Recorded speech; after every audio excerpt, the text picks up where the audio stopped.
Over the past few decades, the number of families headed by single parents has increased dramatically.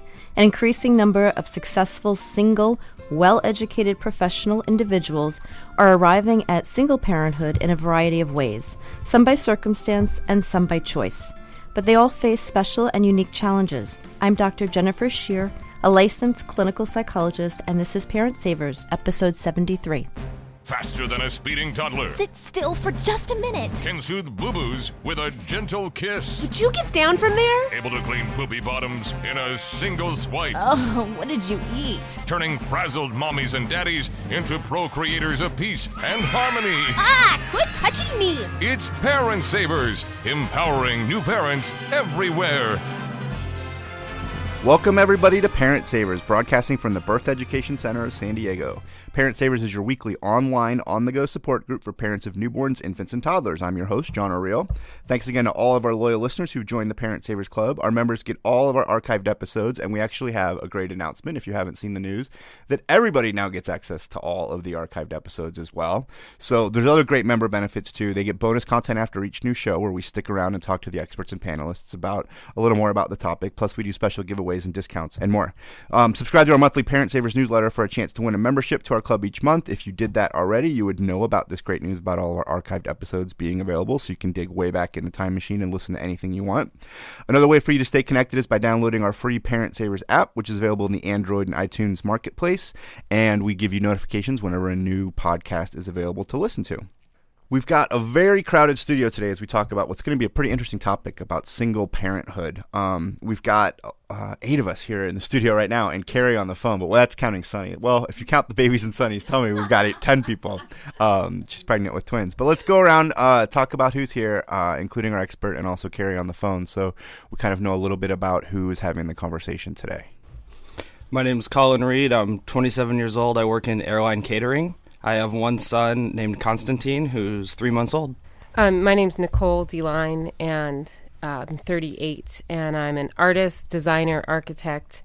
I have one 3-year-old boy. Nice. 2 3-year-olds.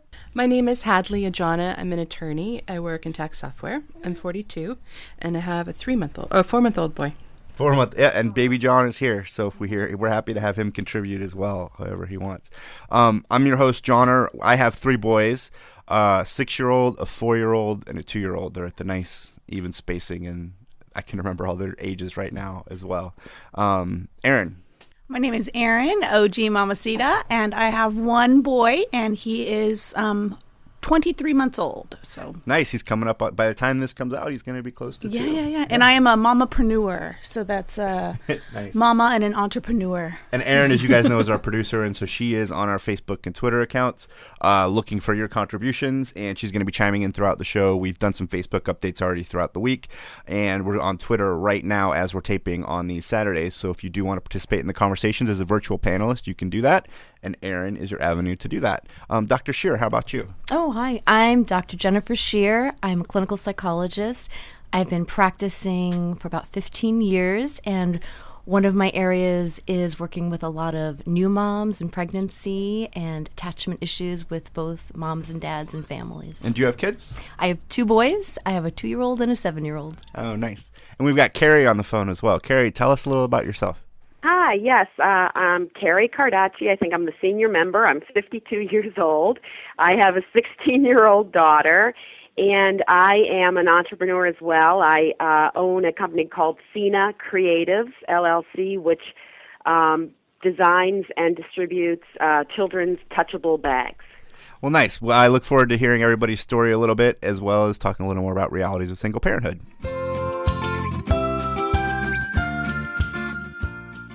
Before we jump into today's topic, we are going to look at an app, which is something that we do from time to time here on Parent Savers, apps for parents that we come across that we think might be of use or maybe not of use, and we'll let you know what we think. Today's app we're looking at is called Rest Area Finder, and we've got a link to it on our website, so if you want to check it out. But basically what this app does is it gives you a map, uses your location, they have it for iPhone, and then it generates the map and it shows you where the nearest rest areas are. It also shows things like scenic viewpoints, says that if they have phones or if they have restroom facilities. And I kind of don't know why you would want a rest area without a restroom facility, to be honest. But those two are kind of synonymous to me. But I guess it helps to flag when you can pull over and not go to the restroom. And everything that shows up on the map is these little hot air balloons, which I also can't figure out. So I've played around with it a little bit, and it's a pretty easy, basic. I mean, I can see that it's useful if you're looking for something like that. Aaron, what did you think? Did you have a chance to look at it? Yeah, I did. I fiddled around with it, and I'm giving it a tenuous mid-range thumb. It's not quite up and it's not quite down for these reasons. If you're using it to like plan ahead a trip into regions unknown, then yeah, I think it's great. Right. Because you can plan your drive according to the rest stop locations. However, if you're going to regions known, this app gives you nothing more than the signage on the freeway. Right. I mean, maybe it tells you a little bit what to expect, but I certainly wouldn't want to wait until my son said I have to go to the bathroom and then whip out this app. Exactly. You're in trouble, probably. Exactly. Any other thoughts from the room? Well, I haven't used it, but initially I thought it might be a good idea, thinking since I had my child, how many times I had to stop. Right. But it was like just I had to stop immediately. Yeah, and I think it's probably, like Aaron said, probably really good for planning. So I think we'll go around the table real quick and do thumbs up or thumbs down if anyone has an opinion. I gave it a thumbs down. I didn't see the use in it at all. We got a thumbs down at tenuous, and I would give it a slight thumbs up. So it's kind of one of these on the fence apps. We're going to end up, I would give it probably a thumbs up. It's free. It's not that big. If you're going to be planning out some trips, go ahead and try it. But it's not one of those that I'm going to knock on all my friends' doors and say, you've got to check out this awesome app.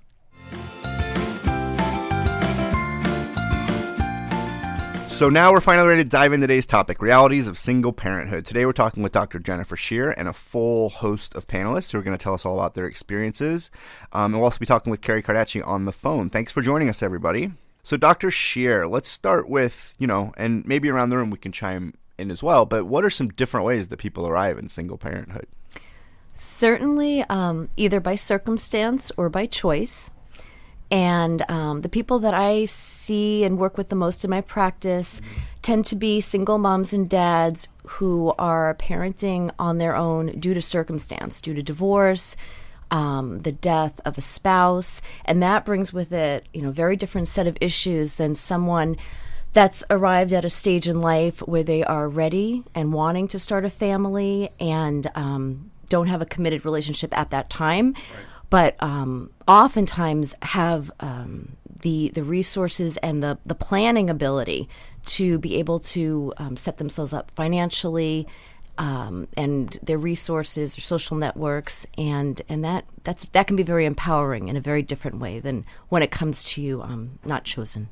Do you see, even though there are the different circumstances and ways people arrive there, that there's common challenges that people face? Like if there's a biggest common challenge, or is it really different per circumstance? Well, I think being a parent. Right, the fact that you've got these kids. I mean, I think there's a sense of I'm in this alone, even no matter how much support you have, or right. a partner or a spouse, or there are that moment to moment when you have to make that ultimate decision. I think it's magnified a lot if you are doing it on your own. There's enormous logistical issues that you can't share. And that creates a lot of burden and stress.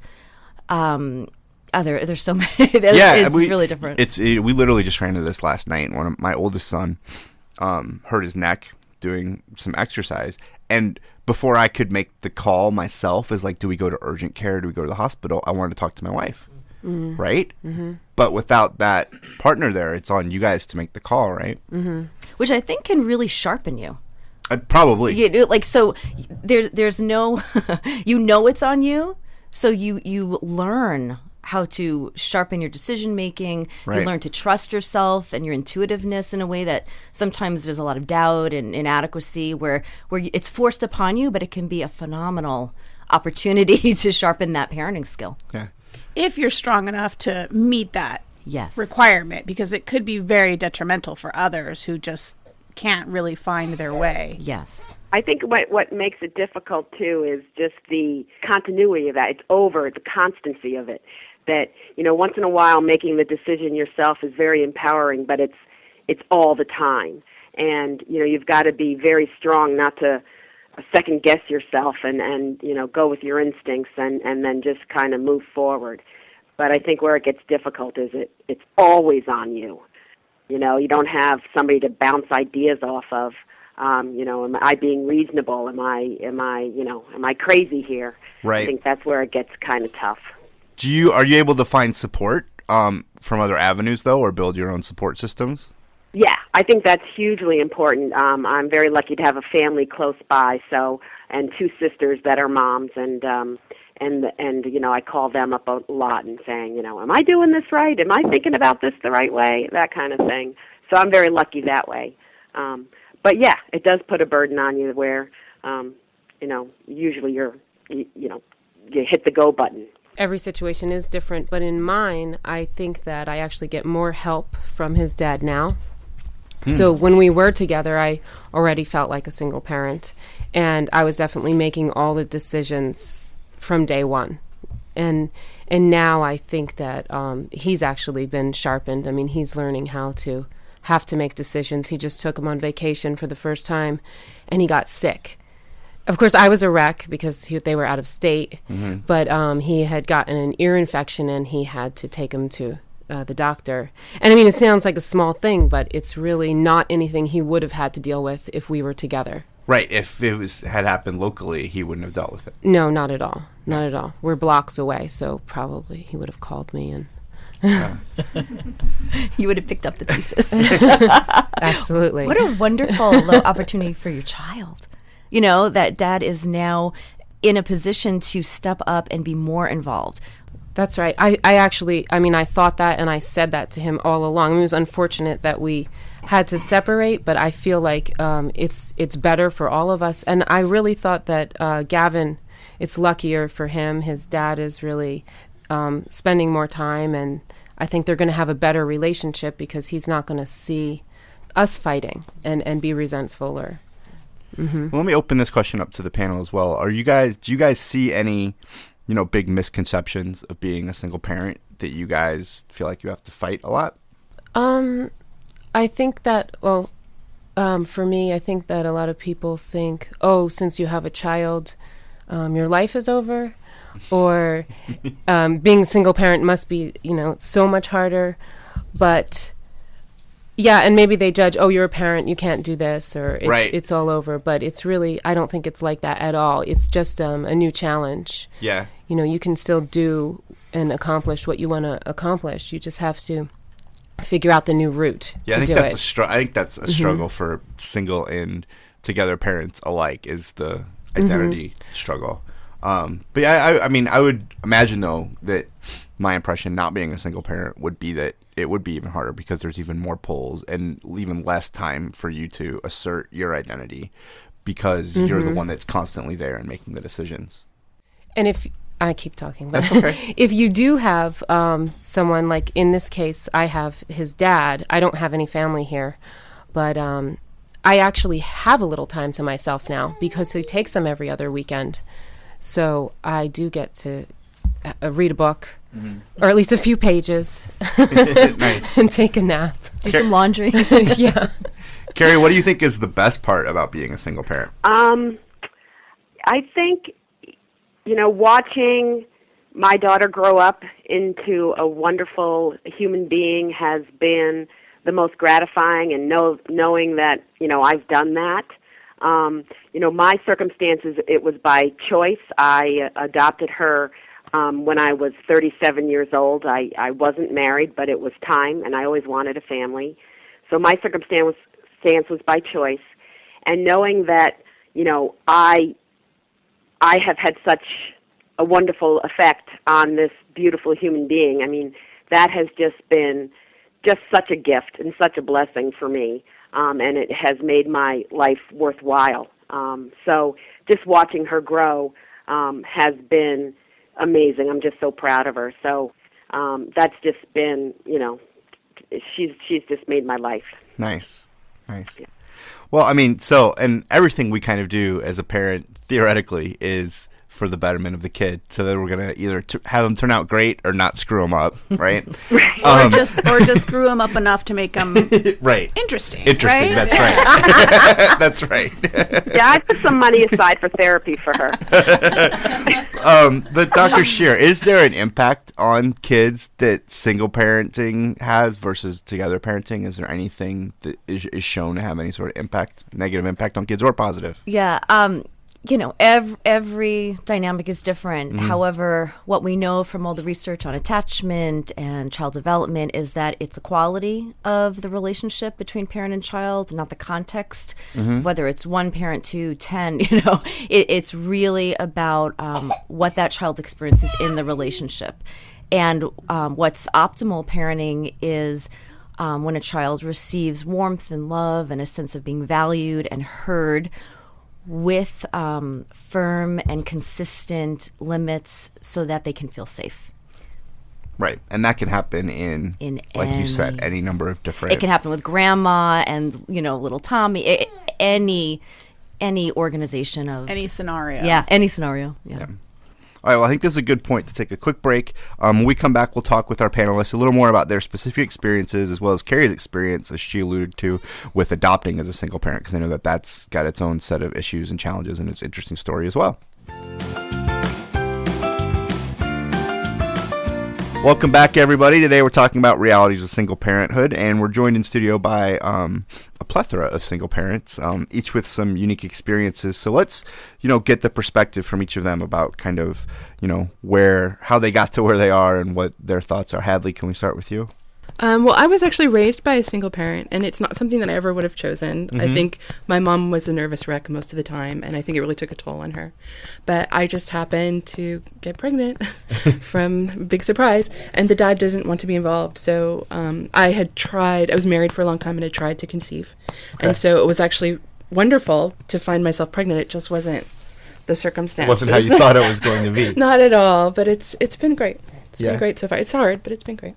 I mean, would you say that it's probably, maybe happy's not the right word, but for the dad or whatever the correct word, the bio dad, or maybe that's something else we need to figure out, that he had that awareness that he said he didn't want to be involved? And is it easier because he's just stepped away, or? Are you asking what that's like? Yeah. What happened?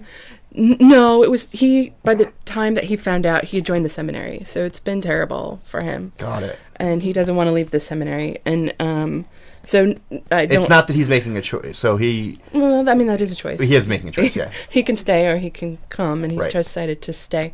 So, and that was I think it's been very painful. Okay. That part of it, I'm not... Yeah, I love being a parent, and there was a lot of tension in my marriage. I think there's in a lot of them. Okay. And being a single parent removed a lot of that. I don't have to discuss, are we going to get the kid vaccinated? Are we going to do this? Are we going to do that? I actually like being the decision maker and not having to argue with somebody else or negotiate, I guess would be the better word. That part I actually like. Do you have a pretty good support system, do you feel like, or can always use improvement, or how do you get support if you need a little bit of venting? Or it's been hard. My mom died while I was in labor, so I really don't have family even, but I have great friends, and I think the babies kind of bring what they need, honestly. Okay. So it's been kind of amazing to see who stepped up to help, and it's been interesting and great too. Well, that's great. Well, thank you for sharing that. I'm sorry for the sad parts of that story. Obviously, for us here and any listeners, I'm sure happy to give you any support that we can. Oh, I wouldn't trade it for the world. He's just the joy of my life. And if that's the way it had to happen, that's the way it had to happen. Yeah. Right. And it seems that you just do what you need to do when the time comes. It's always harder thinking about it, but when it happens, you just deal with it. Yeah, I was terrified when I was pregnant. I was terrified. No idea what was going to happen. And you just do step by step. And stuff turns out because it just kind of time inexorably marches on, and you have to figure these things out. It's kind of like Alcoholics Anonymous, it's just one day at a time. Parenting in general. Yeah. And it's amazing. Sometimes you look back on what you've done and what you've gone through, and you're like, how did I get through that? But you do. Yeah, so tell me a little bit about your story. Tell us a little about your story, Carrie. Oh, okay. Thanks. Well, I always knew I wanted a family, and I love kids. And I knew early on that if I was going to have kids, I was going to need to adopt. So I kind of put a time limit on it. If I wasn't married by 35 or so, that I was going to start the adoption process. And it took me about 2 years to do that. And I adopted a 10-month-old little girl from Cambodia because as a single parent, really international adoptions are the only viable option. So got her at 10 months, and she was had a lot of health issues, but we got through that the first year. And I would say my biggest challenge really is being a working mom, a working single mom. Daycare and child care, being consistent and loving and trustful, reliable has been probably one of my biggest challenges. And affordable. I mean, because there's already the cost benefit analysis we make as a married couple. I know my wife and I do, and as a single parent, it's even clearer. And how much is the daycare going to cost versus how much am I going to make while I'm paying for the daycare? Yeah, and quality daycare is very, very expensive. I had been working for 15 years or so I was very, very lucky that I was financially able to do all this, and that really played a big part in allowing me to do this on my own. The loving and reliable part for me was the hardest because, handing off your child and going into New York City every day, which is about an hour away, that's just gut-wrenching. That was just really, really tough. And there's guilt associated with that, and just am I doing the right thing? But you get through it, and you do the best you can. I mean, because it's always you're doing the best you can. Yeah, exactly. And I mean, with the goal in mind. But I don't think that the guilt of handing your kid off is unique to single parents either. It's I still get it, even though kids go to school or I drop a kid off at camp. And I see him having to assimilate, and you're just like, oh, I can't believe, why can't I just be with him all the time? But you can't, right? I mean, that's the realities of life. Yeah. Right. The loss of control when you know that it's going to be helpful for your kid to allow them to grow and develop their own autonomy, but that experience as a parent is terrifying. Yeah. It is. And then when Lindsay was probably about 4 or 5, she just begged me for a sibling. Wanted a sibling, so there was all that emotional upheaval, but I just couldn't do it. Right. She was just a handful, and I just felt that was way too much, even though I wanted to, because I knew it was important to her, and growing up and having siblings is just wonderful.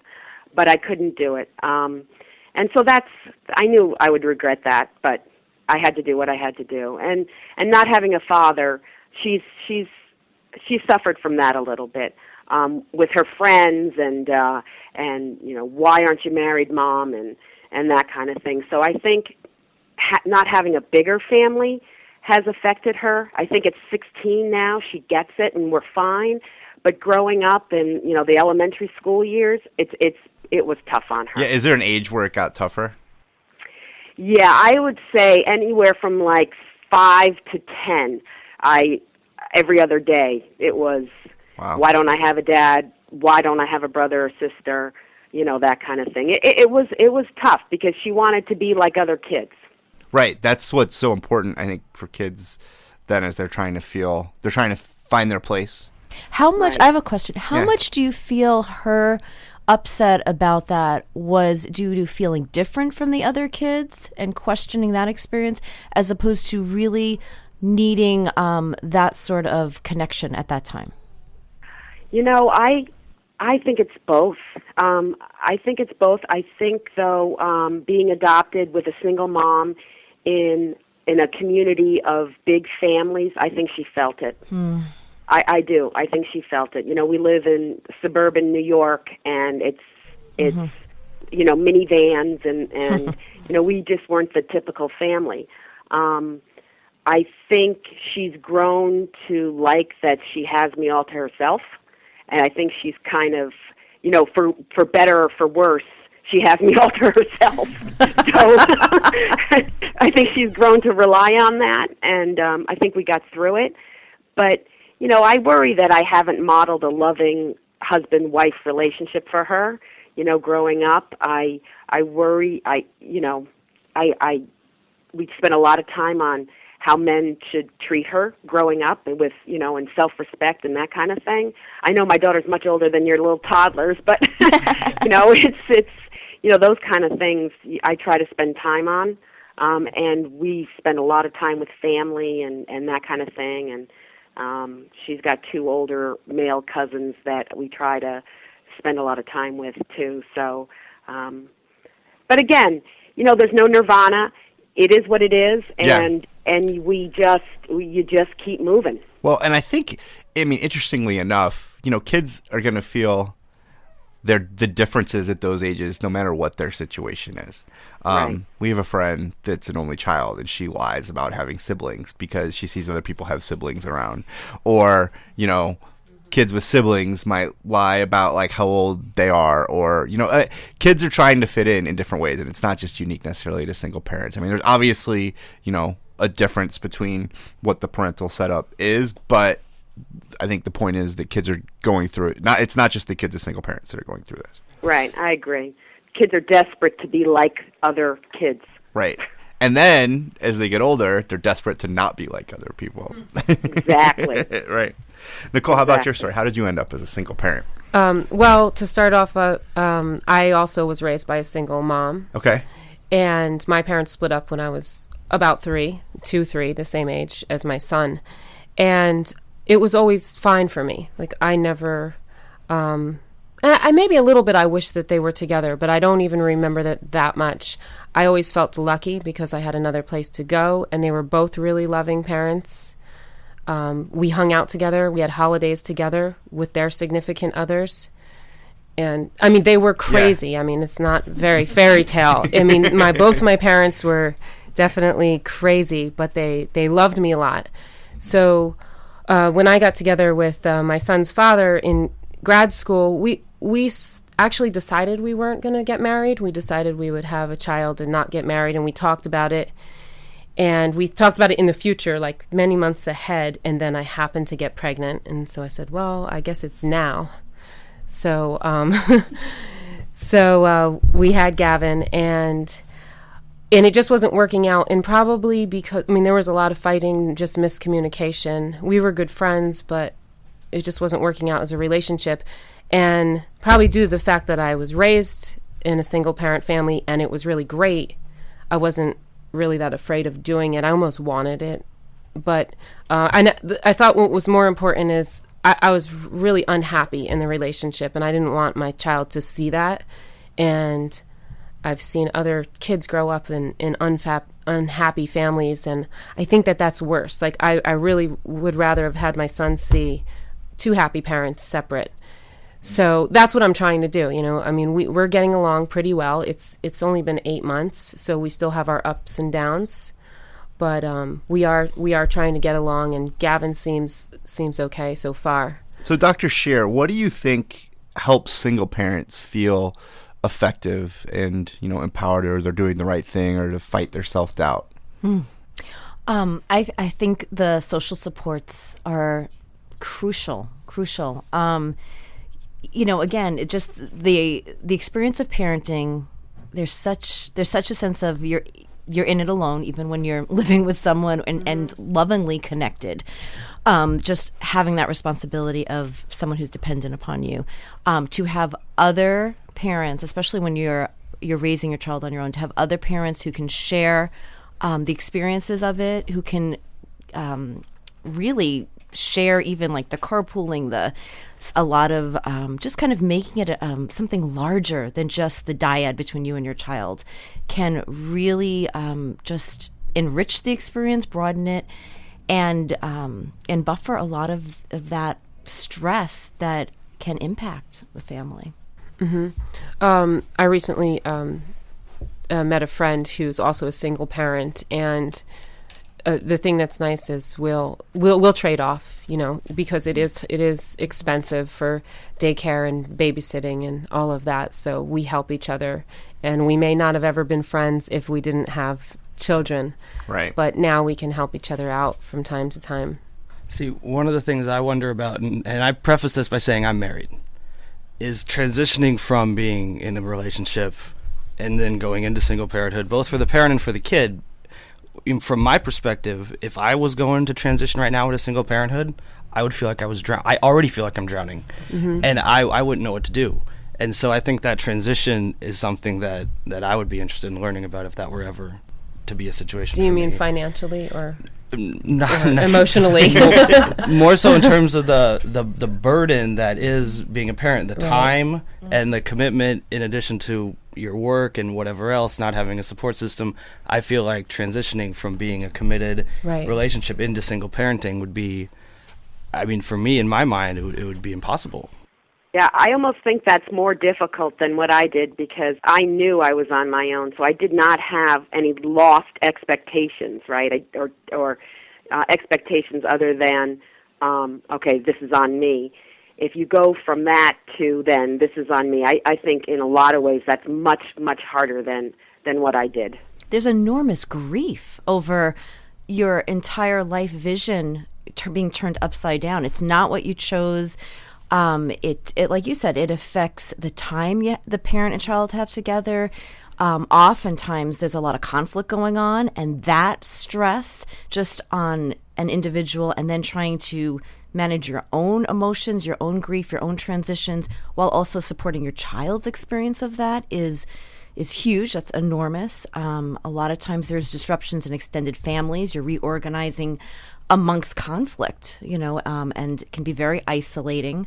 And another thing too is whether it's single parenting by choice or not, that eventually if a parent starts dating or getting involved in a new relationship, that also brings on a whole bunch of different issues that, again, have to be processed and dealt with within the family. I think you both touched on something there because my mother died when I was 6, leaving my father with 4 children, myself being the youngest. And I think that, like Colin was saying, he was absolutely overwhelmed, completely swept away by the floodgates had opened, even though her death was imminent. We were expecting it. It still was very difficult for him, and dealing with all of those emotional, I get emotional just talking about it, but for him dealing with those emotional situations as an individual himself, and then as a parent, he did pretty much everything you're not supposed to do, just kind of as a knee-jerk reaction. So I think that that's a really important aspect of your broach on the subject, is that it really doesn't matter how you get there, but it's what happens once you're there that's important. Mm-hmm. And I do think every situation is different. I know that what you were saying, Colin, about it being, so scary to think about it. You couldn't imagine. I know in my situation, I needed to get out because I was so unhappy in it. And to my surprise, it was tenfold so much better. Liberating. Yes. It wasn't more pressure. I didn't have the pressure of having to deal with my relationship. And, maybe I just gave up on that, but it became easier. It's not that it's not difficult, but I just don't think that it's more difficult. Financially, yes, that part's hard, but financially doesn't hurt as much as emotionally does. You can deal with it, if you have to be careful about how you spend your money. But once I was there, I was really surprised to say, oh my God, I'm relieved. And this isn't that bad. I don't have the pressure of the other person. Now, how am I gonna make this work? I would be interested in everybody's idea of, do you find it hard to ask for help? I personally had to learn how to ask for help. Here I was, the single working woman in total control, blah, blah, blah. And then all of a sudden, turn the corner and, oh my gosh, I have to ask for help. and I have to ask for help a lot and often, and that was really, really hard for me to learn. I'm wondering if other people had that same experience. I have that. I think that's a personality type. I agree. I had that before the child, and now, like, having him, it was tenfold more difficult because I'm like, oh my God, I really do need the help. No, I can do it. Do it. But I think the trick to that too is that people love to help. And people are happy to be asked for help, and in fact, it makes them feel good, and it's something that they want to do. So even though there's this big block to asking for help, whether you're single or not a single parent, what you find, I think, is that within your community that you can find your friends and your support group that are happy to help, and you as a single parent also probably can find ways to help others as well. And it's just positive all around. All right. Well, on that note, we could continue the conversation for a long time. We will slightly after we're done, but we do need to wrap up the conversation in today's episode. But we will have a little bit of bonus content afterward. I've actually got this one idea that I want to talk a little more about. This idea where the kids are sharing their home, where the kids have the home and the parents are the ones that move in and out. So I want to talk a little more about that as the bonus content. But thank you so much to everyone for joining us and for sharing your stories, and to Colin for to listening along, even though he's not a single parent, and for participating as well. And thanks so much for listening. Make sure to check out our website, parentsavers.com. And for those of you interested in joining a club and hearing this bonus content, all the details are on that website as well. A listener comment from Jamie. She writes, I've been using your app for the last few weeks, and I travel a lot, so I don't always get a strong internet signal. Is there a way to download the episode to my app so I don't have to worry about my connection? Hey everyone, I'm Sunny. I'm one of the producers on Parent Savers. And Jamie, thank you so much for your question. So, yes, you can download episodes to the app so you don't have to worry about the connection. And it's really easy to do. I am actually looking at my iPhone app right now. If you go to the episodes section, look at the bottom, click on episodes, it'll bring up all of our content, right? You'll see a faint star next to each episode. And if you click on that star actually turns yellow, and this faint yellow ring starts to form around the star. That's how you know the episode is downloading, and it's downloading directly to your app. Once it's done, both the star and the ring around it will be highlighted, and that's how you know that this episode is now on your app, and you don't have to worry about an internet signal in order to listen to the episode. So, Jamie, thank you so much for your question. We appreciate it. That wraps up our show for today. We appreciate you listening to Parent Savers. Thank you so much. Don't forget to check out our sister show, Preggy Pals, for expecting parents, our show, The Boo Group, for moms who breastfeed their babies, and coming soon, Twin Talks, for parents of twins and all the issues that apply to that. Next week, we're going to be talking about parenting other siblings after an infant loss. Definitely join us for that. It's going to be an interesting conversation. Definitely not the lighthearted, upbeat that we're usually used to having, but it's an important topic and an important month to talk about. This is Parent Savers, empowering new parents. This has been a New Mommy Media production. The information and material contained in this episode are presented for educational purposes only. Statements and opinions expressed in this episode are not necessarily those of New Mommy Media and should not be considered facts. While such information and materials are believed to be accurate, it is not intended to replace or substitute for professional medical advice or care, and should not be used for diagnosing or treating healthcare problem or disease or prescribing any medication. If you have questions or concerns regarding your physical or mental health or the health of your baby, please seek assistance from a qualified healthcare provider. Hey mamas, don't forget to check out Mighty Moms. It's our online community built for new moms just like you. Not only can you connect with other moms, but you can also join us backstage for special mom-only online events. And you'll also be notified when we're recording, so you can join us as a special guest. Visit our website, newmommymedia.com, and click on the Mighty Moms banner. It's free. That's newmommymedia.com. See you there.